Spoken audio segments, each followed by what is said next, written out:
نحمده ونصلي على رسوله الكريم اما بعد فاعوذ بالله من الشيطان الرجيم بسم الله الرحمن الرحيم قال الله تبارك وتعالى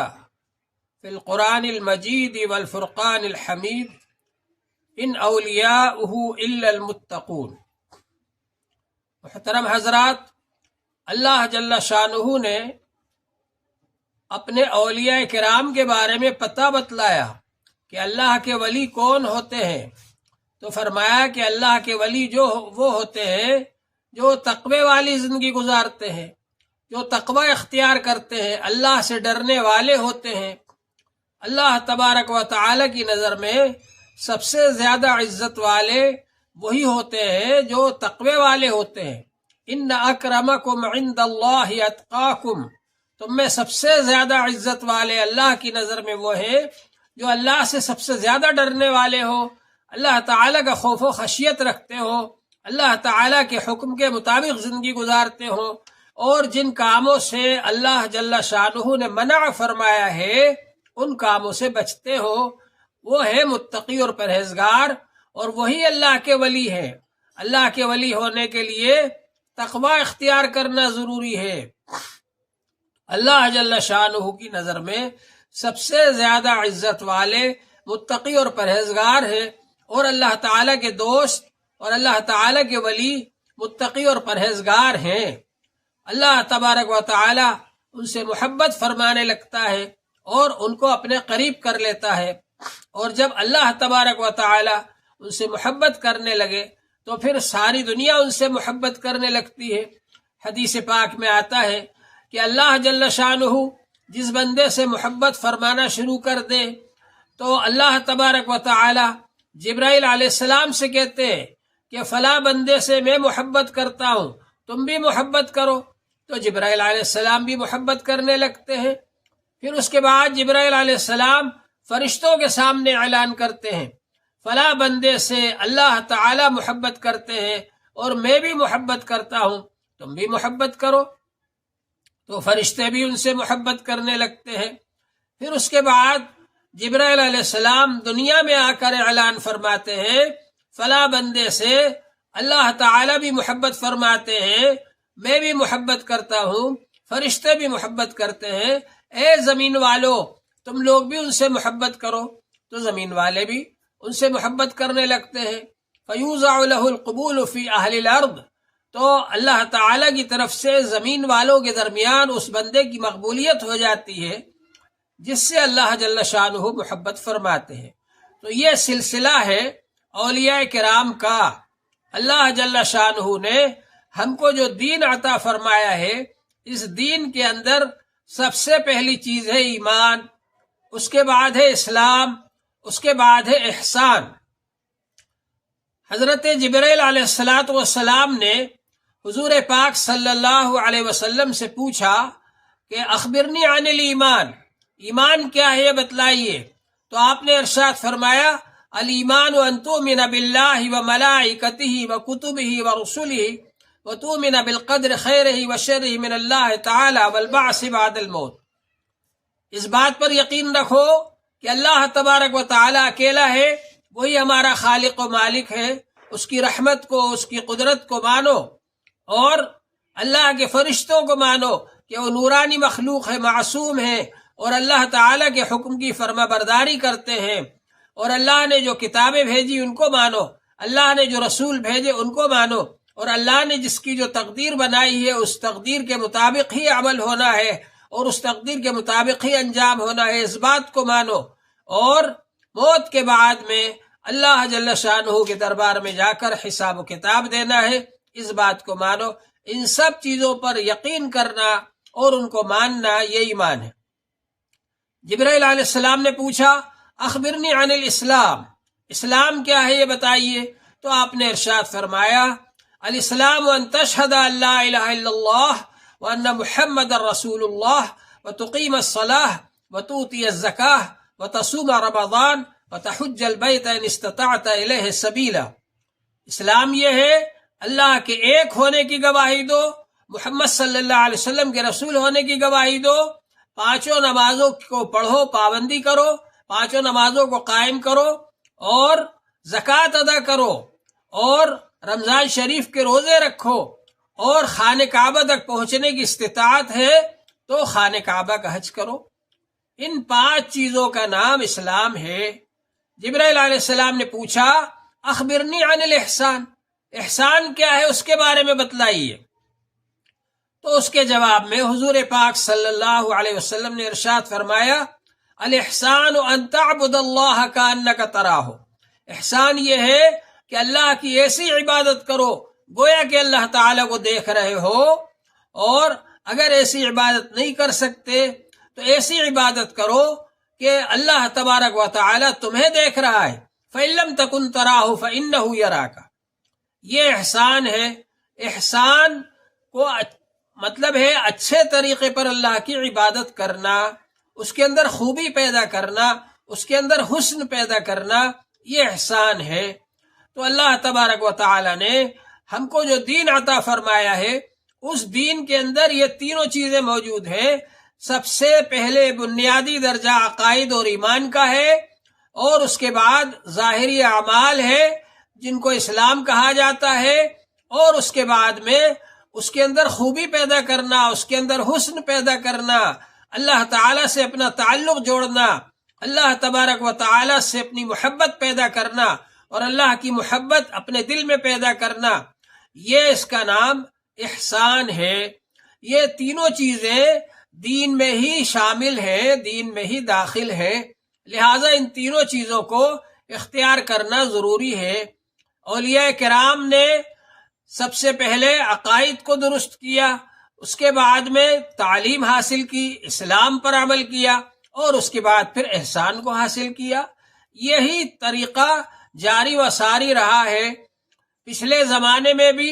اور بعد کے زمانے میں بھی یہ طریقہ جاری رہا۔ جتنے بھی اولیاء کرام ہوئے وہ پہلے حافظ ہوئے، اکثر حضرات اس میں سے عالم بھی ہوئے، اور پھر اس کے بعد میں انہوں نے روحانی تعلیم حاصل کی اور اللہ تبارک و تعالی سے تعلق جوڑا اور اللہ کی محبت حاصل کی اور اللہ کی نظر میں محبوب بن گئے۔ تو یہ اولیاء کرام کا سلسلہ جو ہے یہ بھی قرآن اور حدیث کے دائرے میں آتا ہے۔ ان کی جو کرامتیں ہیں وہ بھی قرآن حدیث کے دائرے میں اگر ہو تو اس کو بھی مانا جانا چاہیے۔ اور اسی طرح سے اللہ تبارک و تعالی نے جو انسان کی اصلاح کے لیے اور اخلاق کو درست کرنے کے لیے جو طریقہ بتلایا حضور پاک صلی اللہ علیہ وسلم کو، اور حضور پاک صلی اللہ علیہ وسلم نے صحابہ کرام کا تزکیہ فرمایا۔ قرآن پاک کے اندر ہے اللہ تبارک و تعالی نے حضور پاک صلی اللہ علیہ وسلم کے بارے میں ارشاد فرمایا لقد من اللہ علی المؤمنین اذ بعث فیہم رسولا من انفسہم، یقیناً ایمان والوں پر اللہ جل شانہ نے بڑا احسان فرمایا کہ انہی میں سے ایک رسول بنا کر کے بھیجا، اور ان کا کام یہ ہے یتلو علیہم آیاتہ، وہ قرآن پاک کی آیتوں کی تلاوت کر کے سناتے ہیں، ویزکیہم، اور ان کو گناہوں سے پاک کرتے ہیں، ویعلمہم الکتاب والحکمہ، اور ان کو کتاب اور حکمت کی، قرآن اور حدیث کی تعلیم دیتے ہیں۔ تو اللہ تبارک و تعالی نے حضور پاک صلی اللہ علیہ وسلم کے جو کام بتلائے، جو فرائض منصبی بتلائے، ان میں یہ فرمایا کہ آپ قرآن پاک کی آیتوں کی تلاوت کر کے سناتے ہیں، اور یہ بتلایا کہ آپ تزکیہ فرماتے ہیں، اور یہ بتلایا کہ قرآن اور حدیث کی آپ تعلیم دیتے ہیں۔ قرآن اور حدیث کی تعلیم دینے کا مقصد انسان کا تزکیہ ہے، کیونکہ تعلیم کا اصل مقصد تزکیہ ہے، اس لیے تزکیہ کو پہلے بیان فرمایا۔ مقصد یہ ہے کہ تعلیم سے ہی تزکیہ حاصل ہوتا ہے، تربیت سے تزکیہ حاصل ہوتا ہے، لیکن کیونکہ مقصد اصلی تزکیہ ہے اس لیے اس کو تلاوت آیات کے فوراً بعد تزکیہ کا ذکر فرمایا۔ بہرحال اللہ تبارک و تعالی نے حضور پاک صلی اللہ علیہ وسلم کے کام بیان فرمائے، اور حضور پاک صلی اللہ علیہ وسلم نے صحابہ کرام کا تزکیہ فرمایا، اور مختصر سے عرصے میں 23 سال کے اندر رسول پاک صلی اللہ علیہ وسلم نے صحابہ کرام پر محنت کر کے ان کے اندر ایمان، ان کے اندر توکل، ان کے اندر اللہ کا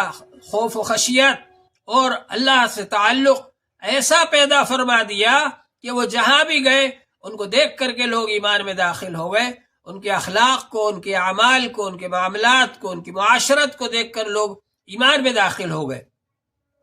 تو اللہ تبارک و تعالی نے حضور پاک صلی اللہ علیہ وسلم کا ایک کام یہ بتلایا کہ آپ تزکیہ کے لیے تشریف لائے ہیں، اور صحابہ اکرام کے بعد میں اولیاء کرام نے اور علماء کرام نے اس کام کو سنبھالا۔ علماء کرام نے اگرچہ ظاہری علوم کے اندر زیادہ وقت لگایا، لیکن کیونکہ اس کا مقصد تزکیہ ہی ہے، لہٰذا انہوں نے اپنا بھی تزکیہ کیا اور دوسروں کا بھی تزکیہ کیا، لوگوں کے اخلاق کو سدھارا، انہوں نے اصلاح فرمائی، اپنی بھی اصلاح فرمائی، دوسروں کی بھی اصلاح فرمائی۔ پھر اولیاء کرام کا دور آیا تو اولیاء کرام نے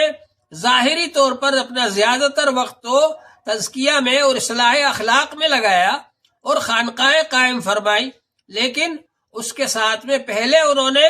ظاہری علم حاصل کیا، حافظ بنے، عالم بنے، اور پھر اس کے بعد میں انہوں نے اس لائن میں لگ کر کے لوگوں کو ذکر سکھایا، اللہ سے تعلق جوڑا اور لوگوں کے اخلاق کی اصلاح فرمائی۔ یہ کام اولیاء کرام نے کیا۔ تو یہ بھی دین کا ایک شعبہ ہے جس کو تزکیہ کہا جاتا ہے، اور یہ دین سے الگ نہیں ہے، دین کے اندر ہی داخل ہے۔ حضور پاک صلی اللہ علیہ وسلم نے ہم کو جو طریقہ بتلایا ہے اور ہمارے بزرگوں نے جو طریقہ بتلایا ہے، اس طریقے سے اگر کیا جائے، اس کو شریعت کے دائرے میں رکھا جائے، شریعت سے الگ نہ کیا جائے، ایسا کوئی کام نہ کیا جائے جس سے کہ شریعت منع کرتی ہے، شریعت کے دائرے میں رکھ کر کے کام کیا جائے تو اس کے ذریعے سے بہت فائدہ ہوتا ہے۔ تو بہرحال اللہ کا فضل و کرم ہے کہ ہم لوگوں کو اللہ تعالیٰ نے ایسے بزرگوں سے جوڑا جو کہ ایک طرف شریعت کو اپنے لیے حاکم سمجھتے ہیں اور شریعت کے دائرے میں رہ کر کے دین کا کام کرتے ہیں، اور دوسری طرف طریقت کو بھی اپنے لیے ایک ہاتھ میں رکھتے ہیں اور اس سے بھی فائدہ حاصل کرتے ہیں اور دوسروں کی اس سے اصلاح بھی کرتے ہیں، اپنی بھی اصلاح کرتے ہیں۔ تو شریعت اور طریقت یہ دونوں ایک دوسرے کے خلاف نہیں ہیں، ایک دوسرے کے مخالف نہیں ہیں، بلکہ شریعت پر تو عمل کرنا ہی ہے، وہ تو ایک قانون ہے۔ اور پھر آدمی کو جب اللہ سے محبت پیدا ہو جاتی ہے ذکر کر کے، تو پھر آدمی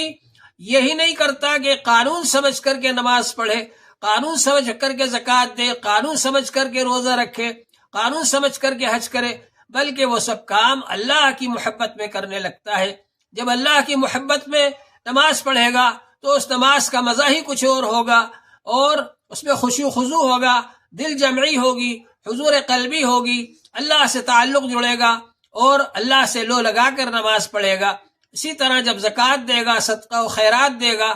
تو اللہ کے لیے دے گا، اور جب اس میں اخلاص آ جائے گا تو اس کی قیمت بہت زیادہ بڑھ جائے گی۔ اسی طرح سے روزہ رکھنا ہے، ایک قانون سمجھ کر نہیں رکھے گا، بلکہ اللہ تبارک و تعالیٰ کی محبت میں روزہ رکھے گا، اور جب اللہ تعالیٰ کی محبت میں روزہ رکھے گا تو اس کا مقصد ہی کچھ اور ہوگا، اس کا طریقہ ہی کچھ اور ہوگا، اور پھر وہ روزہ اس کے لیے ترقی درجات کا ذریعہ بن جائے گا، اور اس روزے سے اس کو روحانی فائدہ حاصل ہوگا۔ اسی طرح سے حج جب آدمی جاتا ہے کرنے کے لیے تو صرف ظاہری ارکانی ادا نہیں کرے گا، بلکہ اللہ سے لو لگائے گا کہ اللہ تعالیٰ میں تیرے دربار میں حاضر ہوا ہوں، تو اللہ تعالیٰ کی طرف سے اس پر خصوصی رحمت ہوگی اور خصوصی مدد ہوگی اس کی۔ تو یہ سب کام اللہ کی محبت میں کرے گا اور اس طریقے پر کرے گا جو سنت میں حضور صلی اللہ علیہ وسلم نے ایک ایک کام کر کے بتلایا ہے، تو اس کا معیار اور درجہ بہت بلند ہو جائے گا۔ بہرحال طریقت الگ سے کوئی چیز نہیں ہے، دین کے کام میں حسن پیدا کرنا اور جو فرائض ہیں ان کو بھی اچھائی کے ساتھ کرے، کامل مکمل طریقے سے کرے اور بہترین طریقے سے کرے، تو وہی کام طریقت میں داخل ہو جائے گا۔ اور اسی طرح سے جب کرتے کرتے پھر اور مزید نوافل ادا کرنے لگتا ہے، فرائض کو ادا کرنے کے ساتھ ساتھ اگر نوافل بھی کرے گا تو اللہ سے اور زیادہ تعلق جڑ جائے گا۔ فرائض چھوڑ کر کے اگر کوئی وظیفے پڑھتا ہے، فرائض چھوڑ کر اگر کوئی نوافل پڑھتا ہے تو اس کا کوئی اعتبار نہیں ہے۔ فرائض کو ادا کرنے کے ساتھ ساتھ اگر نوافل پڑھے گا تو اللہ کا قرب بہت زیادہ بڑھ جائے گا، اور پھر اللہ تبارک و تعالی اس کے اعضاء اور جوارح جو ہے وہ بھی سب اللہ تعالی کی فرما برداری میں لگ جائیں گے، اور اس کا اثر اس کے اوپر ظاہر ہوگا۔ اس کی آنکھ وہی دیکھے گی جو اللہ چاہے گا، اس کی زبان وہی بولے گی جو اللہ چاہے گا، اس کے ہاتھ وہی لیں گے جو اللہ چاہے گا، اس کے پیر وہی جائیں گے جہاں اللہ چاہے گا۔ تو اس انسان کا درجہ اللہ کی نظر میں بہت زیادہ ہو جائے گا، اور پھر وہ اس درجے پر پہنچ جائے گا کہ گفتہ اللہ بود، گرچہ از حلقوم عبداللہ بود، اس کی بات اللہ کی بات ہوگی، اگرچہ ظاہراً بندے کی زبان سے وہ ظاہر ہوگی، اور اللہ تبارک و تعالی اس کے ذریعے سے ایسی کرامتیں ظاہر کرائیں گے جن کے سامنے دوسرے لوگ عاجز رہ جائیں گے۔ تو بہرحال اولیاء کرام کا بڑا درجہ ہے، اور انہی اولیاء کرام میں سے حضرت خواجہ معین الدین اجمیری رحمۃ اللہ علیہ ہیں۔ حضرت خواجہ معین الدین اجمیری رحمۃ اللہ علیہ ہندوستان میں تشریف لائے۔ آپ کے آنے سے پہلے بھی یہاں اسلام آ چکا تھا، بادشاہوں کے ذریعے سے بھی آ چکا تھا، بزرگوں کے ذریعے سے بھی آ چکا تھا، لیکن حضرت خواجہ معین الدین اجمیری رحمۃ اللہ علیہ کو اللہ جل شانہ نے خاص طور پر قبول فرمایا ہندوستان کے لیے۔ چنانچہ حضرت خواجہ معین الدین اجمیری رحمۃ اللہ علیہ جب 17 سال کے تھے تو اس وقت ان کے والد صاحب کا انتقال ہو گیا، اور ان کے والد صاحب کا ایک باغ تھا، وہ باغ ان کے حصے میں آ گیا، اس کے وہ وارث بن گئے، اور اسی طرح سے جو ان کی چھوڑی ہوئی جائیداد تھی اس کے وارث بن گئے۔ وہ تو باغ تھا، اس میں انگور بھی لگتے تھے اور دوسرے پھل بھی لگتے تھے۔ ایک بار ایک صاحب آئے وہاں پر، اور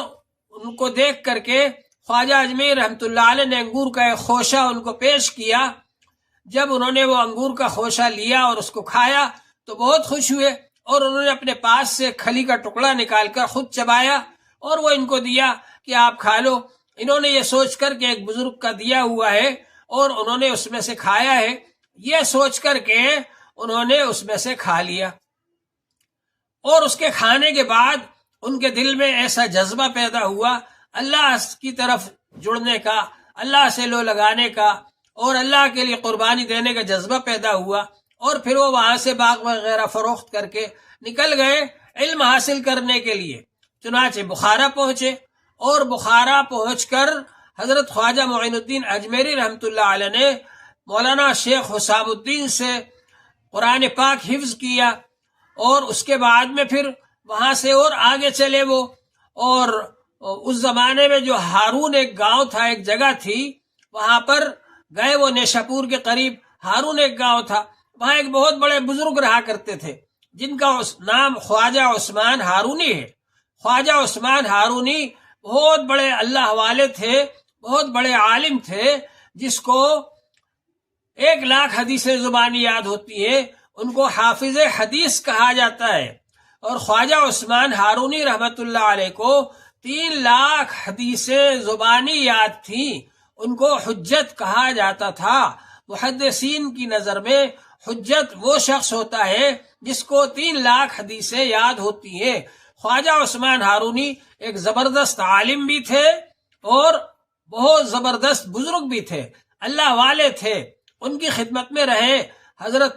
خواجہ معین الدین اجمیری رحمۃ اللہ علیہ، ان کے پاس میں رہے، اور 20 برس تک ان کے پاس رہے۔ حضرت خواجہ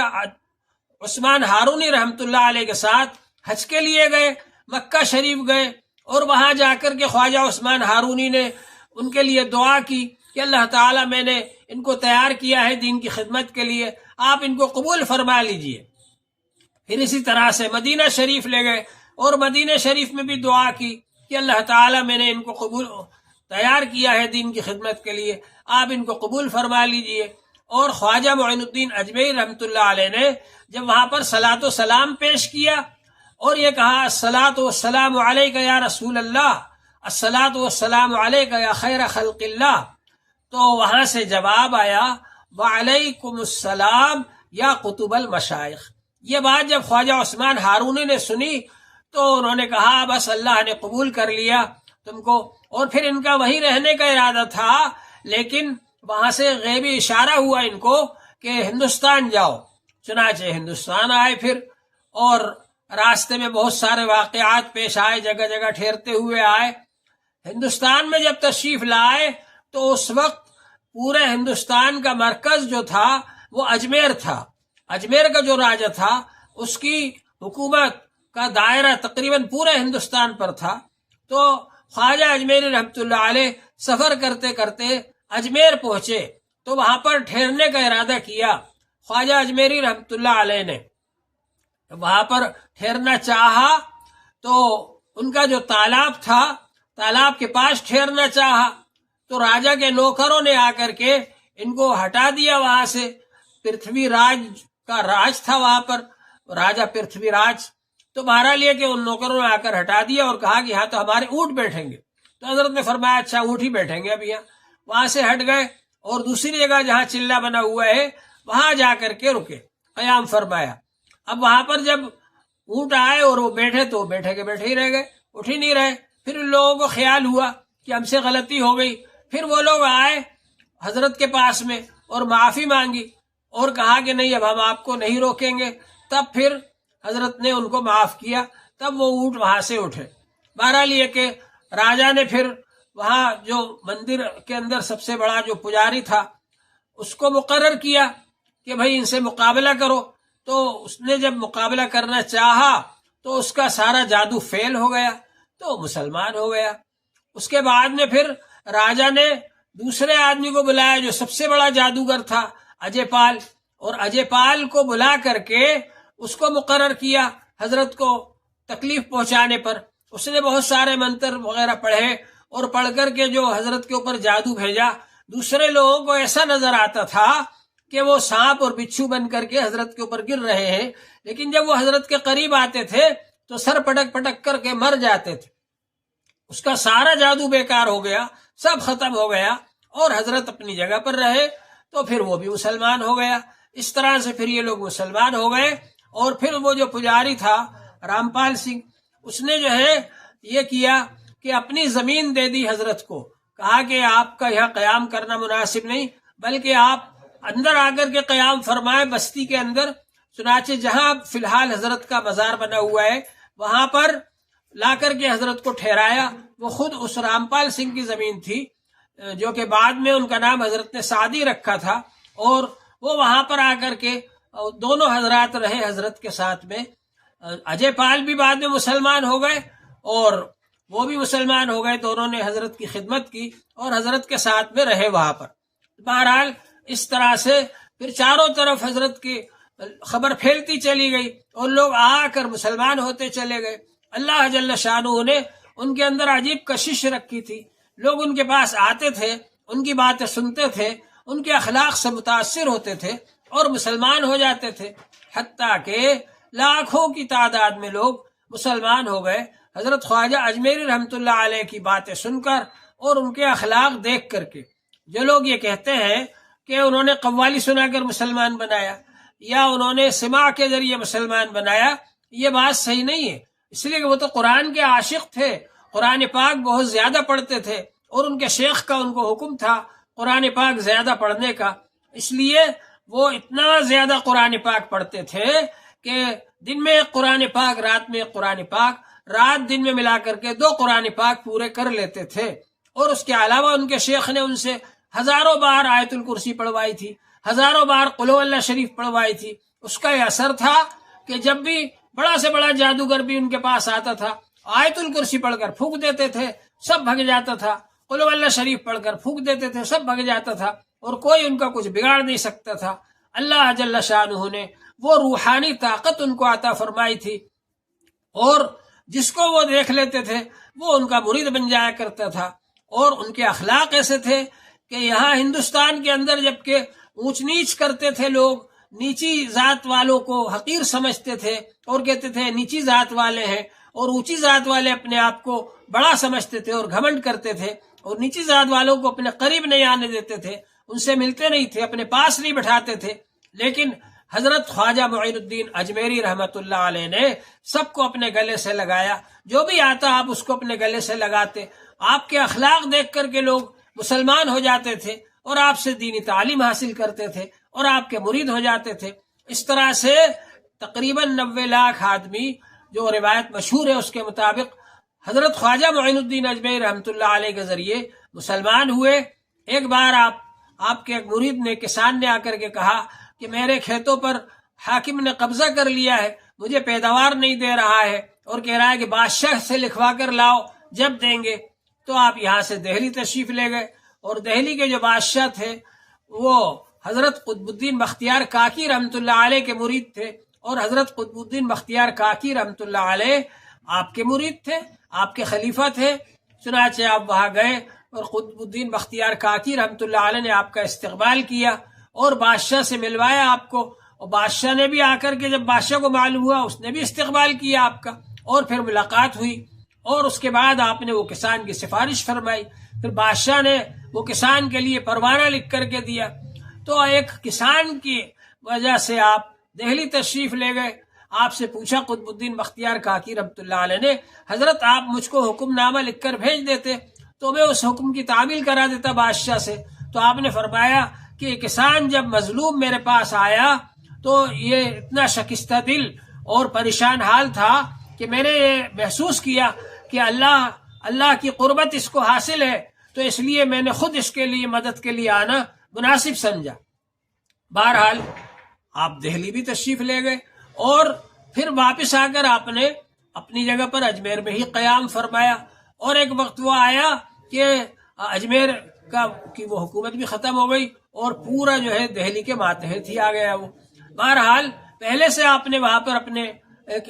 مرید کو اور اپنے خلیفہ کو مقرر فرما دیا تھا، خواجہ بختیار کاکی رحمۃ اللہ علیہ، جو کہ وہاں بیٹھ کر کے فیض پھیلا رہے تھے، اور ان کے فیض سے بادشاہ بھی متاثر تھے، بادشاہ بھی ان کے مرید تھے۔ اس طرح سے سارے دنیا کے اندر، سارے ہندوستان کے اندر چشتیہ حضرات کا فیض پہنچا، اور یہ چشتیہ سلسلہ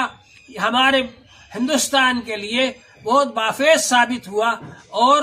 آج جہاں اور سلسلے چل رہے ہیں ان میں زیادہ تر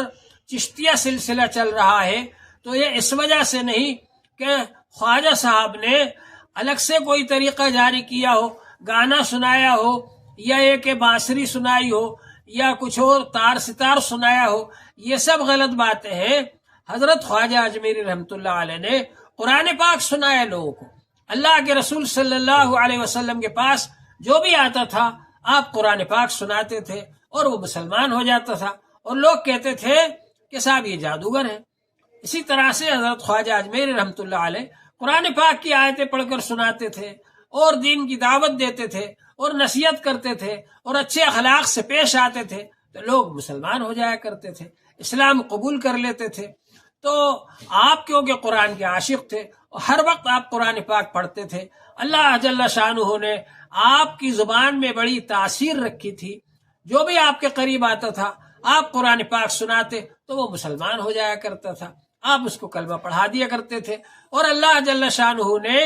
آپ کی نظر میں وہ تاثیر رکھی تھی کہ اگر کوئی شخص دشمن بن کر بھی آتا، تکلیف پہنچانے کے لیے بھی آتا، اور آپ اس کو دیکھ لیتے تو وہ آپ کا مرید بن جاتا۔ اس طرح سے اللہ جل شانہ نے آپ سے کام لیا ہندوستان میں، اور آپ کے کام کو پھیلایا۔ تو ہماری یہ کوشش ہونا چاہیے کہ ہم بزرگوں کے طریقے پر چلیں۔ انہوں نے جو اتباع سنت سکھائی، حضرت خواجہ اجمیری رحمۃ اللہ علیہ فرماتے تھے کہ جو سنت کے مطابق عمل نہیں کرے گا، سنتوں کو چھوڑے گا، وہ شفاعت سے محروم رہے گا۔ ہماری یہ کوشش ہونا چاہیے کہ ہم حضور صلی اللہ علیہ وسلم کے طریقے کے مطابق زندگی گزاریں، سنتوں کے مطابق زندگی گزاریں، قرآن پاک کی تلاوت کریں، اور اس کے احکام کی روشنی میں زندگی گزاریں، اور اس سب کے ساتھ اللہ سے تعلق جوڑنے کے لیے ذکر و فکر کے اندر مشغول ہو۔ خواجہ اجمیری رحمۃ اللہ علیہ لوگوں کو ذکر سکھاتے تھے، اور ذکر سکھایا انہوں نے سب کو، اور خود بھی ذکر کرتے تھے، حتیٰ کہ جس وقت خواجہ اجمیری رحمۃ اللہ علیہ کے وفات کا وقت قریب آیا تو آپ اپنے کمرے میں تشریف لے گئے، اور کمرے میں رات بھر ذکر کرتے رہے۔ پھر آپ کی وفات ہو گئی۔ صبح جب آپ کا کمرہ نہیں کھلا تو لوگوں نے دیکھا، دروازہ توڑ کر دیکھا تو آپ کی وفات ہو چکی تھی، اور آپ کی پیشانی مبارک پر لکھا ہوا تھا ھذا حبیب اللہ مات فی حب اللہ، یہ اللہ کا محبوب ہے، اللہ کی محبت میں ان کی وفات ہو گئی۔ تو اللہ تبارک و تعالی ہم کو ان کے صحیح طریقے کے مطابق عمل کرنے کی توفیق عطا فرمائے، اور جو ان کے نام سے لوگوں نے بدعتیں جاری کر لی ہے اور گمراہی پھیلانا چاہتے ہیں، ان سے ہم سب کی حفاظت فرمائے۔ وآخر دعوانا ان الحمد للہ رب العالمین۔